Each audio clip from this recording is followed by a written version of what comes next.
when we talk about this, it's hard to come up with solutions to a lot of these problems when nobody's willing to accept or confirm that there's actually a problem.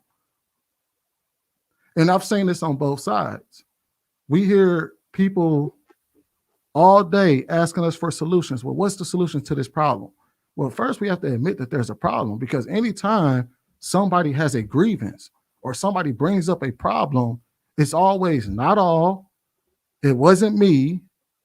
You can't tell it about. You can't say that about everybody. That's just your situation. And I'm not talking about y'all specifically on the panel, but this is what we've heard on these panels for damn near the last 3 years, is that nobody is ever willing to accept, yes, there is actually a problem.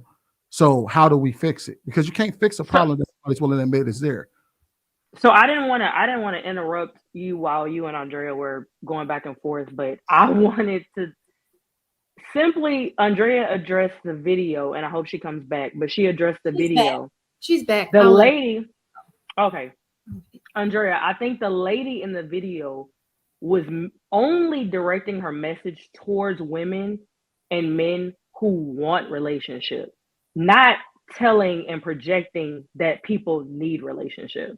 I think her audience was full of people who have desired relationship, and to Sweeney's point, bringing up why can't they find a mate, this and this and that. And so her solution, and I didn't see the whole video, I'm just gathering from using my critical thinking skills, is, hey, if you want to find love, you got to get outside, you got to make yourself available, you can't sit in the house, I don't think that message was for people who are not on that path and who don't desire love. One solution is for us to have compassion for one another. I had to personally learn how to have compassion for men, and I feel like the men are not having compassion for the women as much. I know the women definitely not there yet, but men as leaders, y'all need to have a little more compassion for the women. Sweetie, you said that women just want the money, right? But women already, they are naturally want provision from a man, right? So if you look at it, it's the same problem, but if you look at it from a different lens, it's not that she's trying to take your money. She's trying to protect the child. And the system is set up so that that's the way she has to go about it. So maybe it's just that the women don't have money. They need the men. They trying to get the money without the man. And that's the issue. But if you have a little compassion, like, dang, you scrambling like that, you got to get it any kind of way you can. If you see it in that way, you have compassion, maybe you will talk to her in a different kind of way and have a little bit more understanding. And then we can move forward with that. Because as soon as you try to go do something for your child, there they go talk about, well, you need to sue for custody. You need to do, that's all set up. We all playing a game that's already set out for us. I'm not making excuses for the women, but that's really what it got to be. Men are going to look out for themselves, and women are going to look out for themselves and kids. So that's really what I'm seeing here. It's like the system is set up a certain kind of way. So that's what's making that's why they kicked the man out when the welfare system came about. It's the same thing happening again.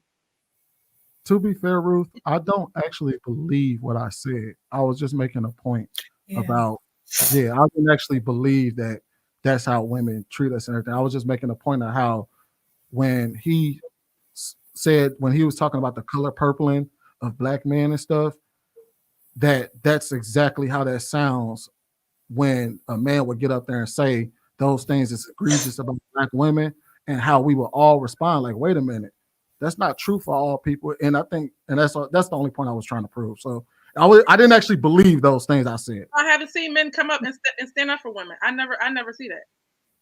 Maybe I'm just looking in the wrong place. Well, they do. Marcus does all the time. They do. Hell, shit, I do. Let go call women. Yeah, he does something. I would go to say that all 4 men on this panel right now speak up for women all the time. I've been coming on the network for over a year now, and I've been personally myself on panels and had people speak up for me, agree with me. Like, no. I think I'm speaking more to the guys in the comments. They'll take in whatever. society. You can't read those. Yeah, I don't be following that.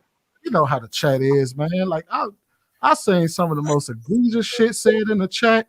And that ain't just me. That is God, me. They, There's, there's no accountability in the chat, so sometimes you're gonna see some off the wall stuff. There's definitely some gems in there. A lot of people really take it seriously, but sometimes you're gonna get some trolling. There's no accountability. You don't even have to put your real name. So But people gonna Ruth, say what we're they supposed say. to. I'm sorry, Trev. Ruth, we're supposed No, to you work good. together. Like we're not supposed to be on different sides. Like we're not supposed to be men against women. We're not. You said, and I don't want to misquote you, but you said like men are gonna ride for men and women ride for women. Like that's we're supposed to have our best interest at heart. And in a relationship, you're essentially supposed to be putting the other person first, right? I hope she comes back, but you're supposed to be putting the other person first, and that person putting you first. And that way, both your backs are covered. You're both taken care of. We can't be on this my side. You on your side, but then, hey, take care of me. But I don't really rock with you like that. Like it can't. That's confusing. And as a community, we have to have each other's back, and we have to realize that we're on the same team, y'all. We're on the same team. We're on the same team within our families.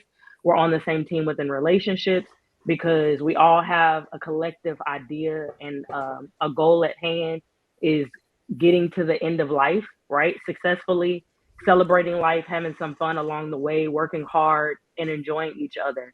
There's going to be valleys, there's going to be hard times, but you can't be like, oh, men are on that side and women are over here, and we got to ride for the women and the men go ride for them, so we don't trust them and they don't trust us. Like we're not going to get anywhere with that mentality.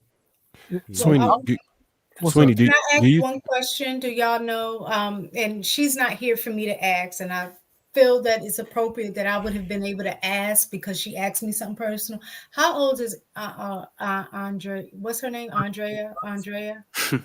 She's 30 something. I know it. She's 30 something. Oh, okay. Can I say something? Because I do believe who's not married here. Okay, so we have one, because I like how people who are married are asking about dating right now. No. I don't know. So answering the question. So in reality, nowadays, I don't know how long you guys have been married. The real fear is the shenanigans that are taking place in the dating scene. If you really, let's just be honest about it, okay? Men want sex. Women want you to pay for the sex through whatever. Nobody's genuinely going to the table wanting the same thing. There's not honest communication, no transparency. So people are not in the house because they fear dating. They're just tired of the shenanigans. It's like, for what? What are we doing this for? I got to get dressed to come down with the same talk. Like, who has time for that when it ends it's the same way? People are just playing each other. And at the end of the day, nobody wants to be in a 10-year relationship with you and there's no ring. You have a higher chance of being a baby mama than a wife. To your point, so I totally understand. Okay, most of us are married, but at the end of the day, like I've been married 11 years, right? My brother's getting married next week. Like 11 years. I made 11 years January 5th.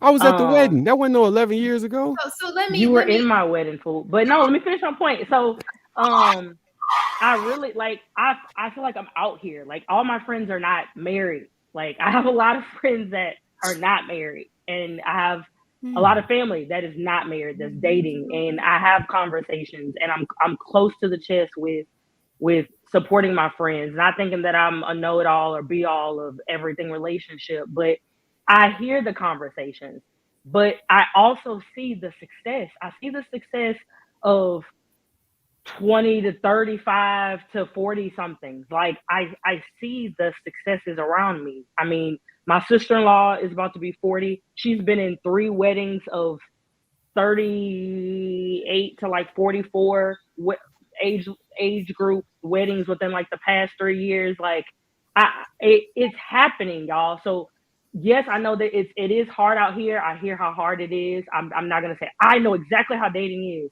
but I will say that people are still getting married. And I had another friend, a girl just met me. She was like, "You was at a bachelorette party? People still get married? Like for real?" It's like, yeah, like people are still finding love. And so I feel like if you want to do that, you just have to maybe like change up. I tell people you have to change up your environment. I mean, change up your city, change up your career, whatever you got to do. There are still people finding love if that's something that you want. If it's something you don't want or you're too busy for it, then that's something else. So I do think that location makes a difference. I live in Atlanta, you know, so obviously it's not, you're not gonna have the same issues in Atlanta that you would have in Alabama, or if you have somewhere else, a smaller town. So just to put things in perspective, right? But the numbers don't lie. There are more women, there are more people who are not married than there are who are married, or it's right there neck and neck. So we can't compete. We can't, the numbers don't lie. You know, so with that being said, that's such a just for her making, your friend making that comment, or whoever made that comment and said, well, people are still getting married. That's just how crazy it is right now. And you're right. Your brother's getting married. He found the one. I think people get married all the time too. But in comparison to how many people are not getting married, it's like, and they're just going out on these dates. Just all people are serial daters nowadays. It's crazy. It's like simple to the point where I'm thinking, how does a man have money for this? Like, do you have to put that expense to the side and be like, okay, like, how are you doing this and why? That's not even a good investment to me. Like, what are we doing here? You know? They like it. They like paying for box. No, I would argue. It is crazy to me.